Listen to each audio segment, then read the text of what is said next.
system that we have in this country. So the fiscal problem will increase, poverty will increase, human misery will increase. Parenthetically, I want to remind you the famous NIMH study on the effect of 1% increase in unemployment on human behavior. You all know it. It's a long-range study. It's a wonderful study. But for every 1% unemployment, we increase 5% admissions to mental hospitals. We increase suicide. We increase the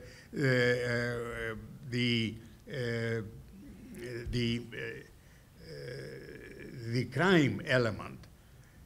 And you all know that the Federal Reserve traditionally prefers to have more unemployment than inflation.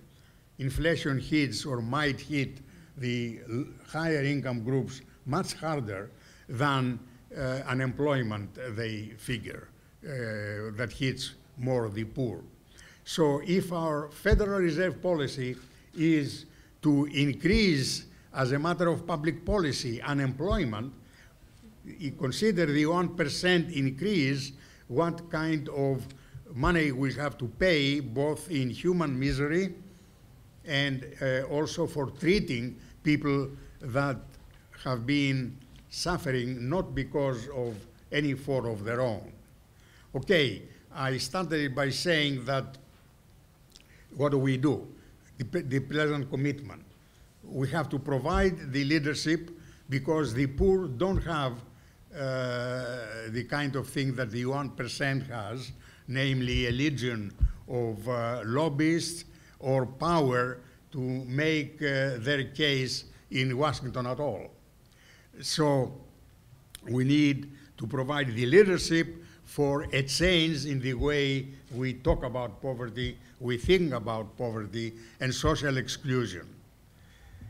In addition to that, I picked up one of the recommendations that were made in the literature. There are many, but I thought that that one is very appropriate since we had an election and we have re-elected Obama. And that is that I would like to see from the bottoms up a petition, a pressure by all of us, by more of us, to the President of the United States for including in his in January State of the Union next year a calling of a White House conference on the eradication of poverty and social exclusion.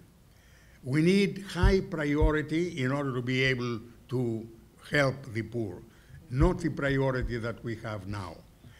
A White House conference can provide the President with a concrete report, a new report, a new approach, a manifesto of how to eradicate poverty. They can call in the White House the best of the best. And it doesn't have to be prolonged for years.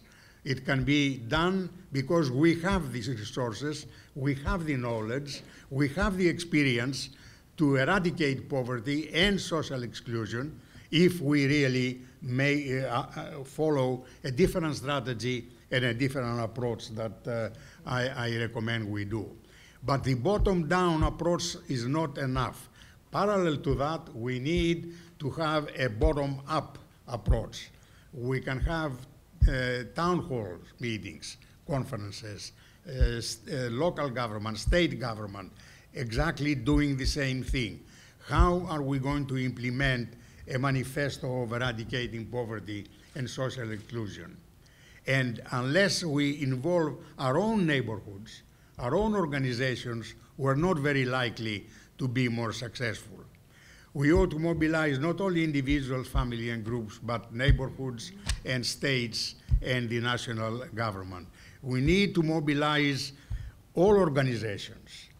Since we are in a university, I would suggest that universities can play a much more effective role about eradicating poverty and social exclusion than now. All universities, including Boston College, has a tremendous number of centers and institutes. They are all wonderful, and they are doing a tremendous job, and we need them. But there isn't a single one on poverty or social exclusion that really does the research that is needed and organizes communities and people in order to bring the change that we need. Particularly being in the School of Social Work, I would hope eventually the School of Social Work will establish a center for poverty and social exclusion and reach out in the community to provide the leadership that is needed for a mass movement. I think that if we have the imagination and the courage, we have the knowledge and the means to succeed. Thank you.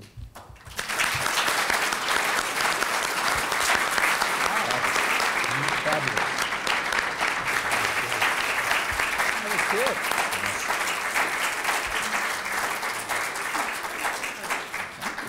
Thank you very much. Get one? You get it later. This is the time when we now have an opportunity to ask a few people to say a few words about our distinguished colleague. When I prepared my remarks, I was also relying on a wonderful interview that former Associate Dean Regina O'Grady-Leshane from the School of Social Work did with Professor Ioannidis a few months ago, and provided me the opportunity to read this interview, which will go to the archives of BC so that people have a chance to read back and learn from it. There was one really cute little element in there, and I say this to all the students who are here. Regina asked Dimitris at some point, so how did you get to know Mary, his wife, who can't be here with us tonight? And he said, well, that happened while I was doing my PhD, because she was one of the interviewees. So there are other benefits than getting a PhD in doing the dissertation.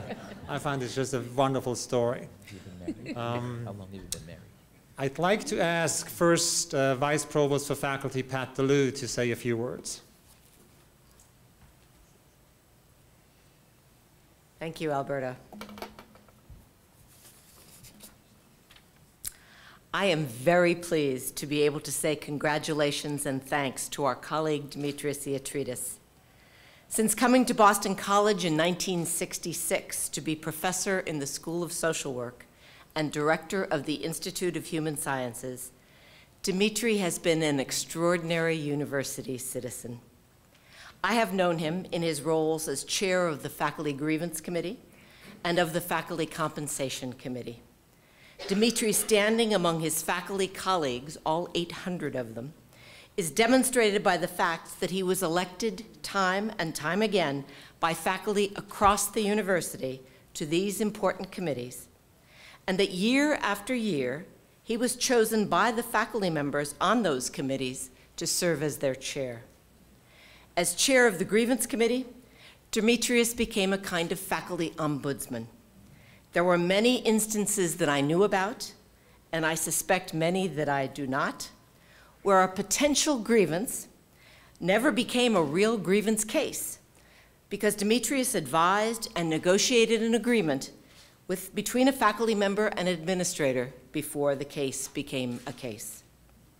As chair of the Faculty Compensation Committee, Dimitrios was a tireless proponent of faculty rights and faculty welfare, appearing every year before the members of the University Budget Committee to remind them of the centrality of the faculty role at Boston College and the need for competitive faculty salaries. On a thank you note for one of Dimitri's many presentations to the Budget Committee, written in 1995, then Academic Vice President Bill Neenan scrawled, "You, Dimitrios, are a real university person."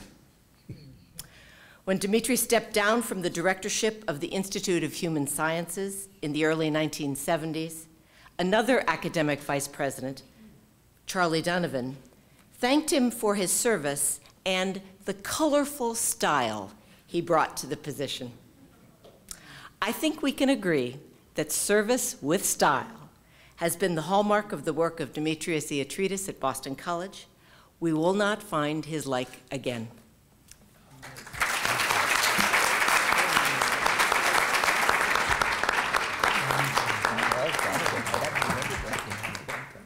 We were hoping, in a way, that former Dean June Hobbs, who spent with Dimitrios more than 25 years at the School of Social Work, would be able to join us. I saw June yesterday in Washington, and she said, please send my warmest regards. I can't be here because she has a commitment at the University of Georgia today.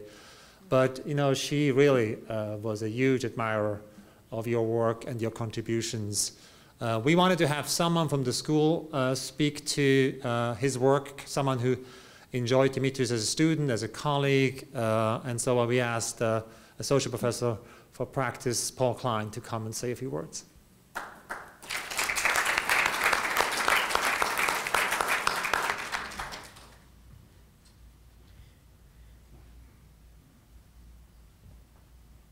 Thank you, Alberto. It's a real privilege to be here and to speak on behalf of the faculty who have been colleagues with Dimitrios, many of whom were also his students. I came to Boston College first in 1979, and Dimitrios was here waiting for me in my first semester of MSW study. It was a rude awakening, arriving on campus and being challenged with the kind of expectations, very high expectations, that Dimitrios has for all of his students.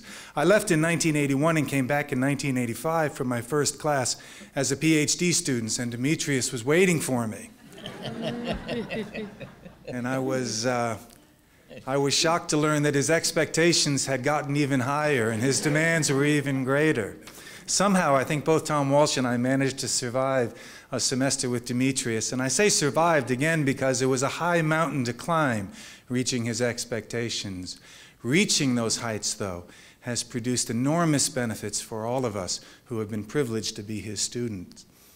I came back here as a faculty member in 1990 as a part-time faculty member, and Dimitrios was waiting for me. I left for a period of time and came back as a full-time faculty member in the early 1990s, and yes, Dimitrios is waiting for me, and he's been waiting for me ever since. At every faculty meeting, Dimitrios is waiting. At every small committee meeting, Dimitrios is waiting, and he's waiting with the same thing all the time. He's waiting with a kind heart, and he's waiting with an extraordinary message of support. And as I referenced earlier, he's always waiting with the highest expectations that we perform at the highest level possible on behalf of our students, on behalf of our profession, and most importantly, as you heard in his comments, on behalf of the people we're privileged to serve. Dimitrios, thank you for being a mentor for so many of us for so many years.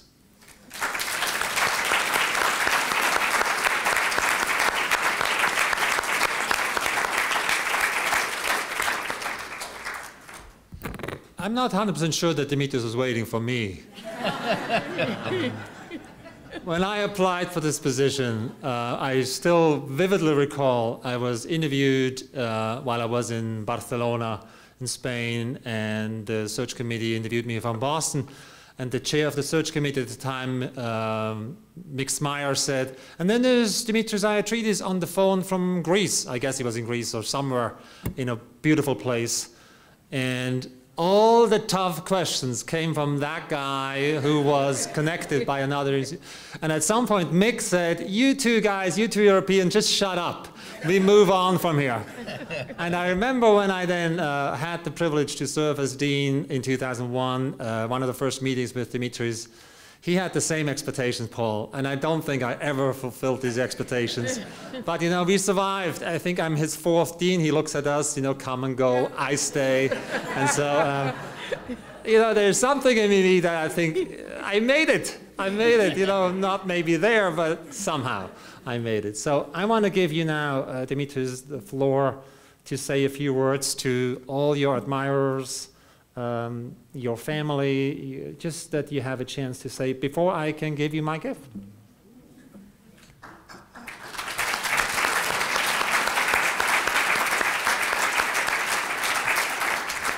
You know, they say that the Greeks have a word for it. I don't have a word to express truly what I feel right now. I'm very grateful to all of you. I don't think I deserve all that. And if I accept all these good words, is also on behalf of my family, particularly my wife, because they did all the work at home while I was committee meeting at BC and so on. So really, they deserve it as much as I do, if I do at all.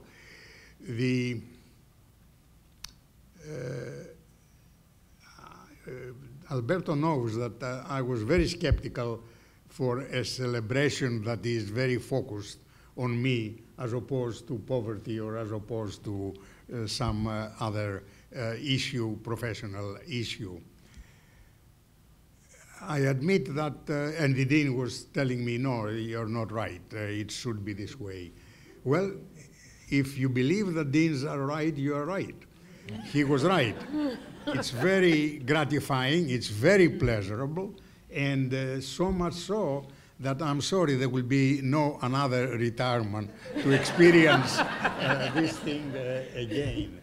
I want to really thank Mike very much for coming, and Kitty, and June, and Barry. It was a delight to see them again and to hear that they have such feelings for me. I want to thank the School of Social Work and the Dean and the Associate Dean and the faculty and the staff of the school for organizing this very much. And they couldn't do any better job than they did. And I want to say that I had very happy experiences at BC and at the School of Social Work, and that I'll miss a lot. And I want to wish the school and Boston College and my colleagues all the best in the years to come, because they are going to be very much needed for helping in a tremendous crisis that this country is in. And I hope and I trust that they will make the difference. Thank you.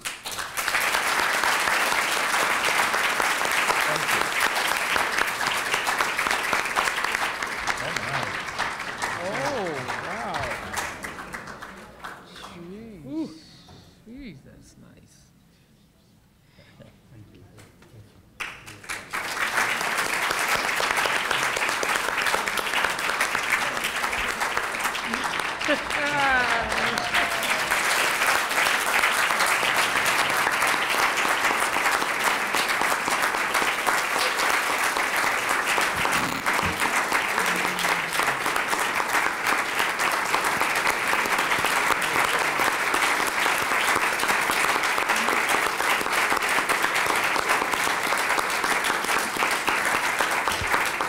Folks, before we wrap up, we Greeks have a tradition on occasions like this, and you're going to learn a little Greek in the process. When somebody like Dimitri is honored, we say he is worthy. And the Greek word